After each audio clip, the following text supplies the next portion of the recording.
যে আকিকা সম্পর্কে রাসূলুল্লাহ সাল্লাল্লাহু আলাইহি সাল্লাম যে ফতোয়াটি দিয়েছেন যে ইউআক্কু আনহু ইয়াওমা সাবিহি, সন্তান জন্মের ৭ম দিনে তার পক্ষ থেকে আকিকা করতে হবে, করা উচিত, করাটি সুন্নাহ।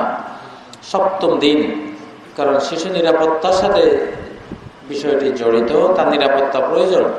অতএব এটা তো তাড়াতাড়ি করা উচিত, যথাসময়েই করা উচিত। যদি কোনো কারণে অভাব অনটন বা অন্য কোনো সমস্যার কারণে ওই সময় তিনি করতে না পারেন, তাহলে সাহাবায়ে কেরাম থেকে মুসান্নাফে ইবনে আবি শাইবা আরো দুটি বর্ণনা এসেছে 14তম দিনে করা অথবা 21তম দিনে করা। এই দুটো বর্ণনা আমরা পাই। এটা রাসূল সাল্লাল্লাহু আলাইহি ওয়াসাল্লাম হাদিস নয়, সাহাবীদের আমলের মধ্যে এটা আছে।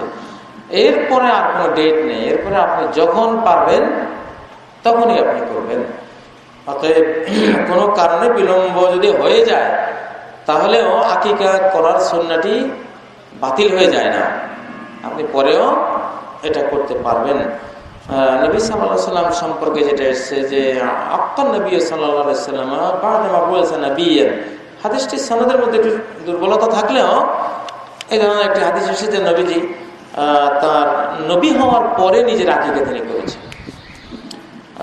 এর সনদ নিয়ে কিছুটা বিতর্ক আছে, কিন্তু এই ধরনের একটি হাদিস আছে। তবে অন্যান্য বর্ণনা থেকে এর বাইরের বিরুদ্ধে কোনো বক্তব্য আমরা দেখি না যে দেরি হলে আর করা যাবে না, এই মর্মে কোনো নিষেধাজ্ঞা নেই।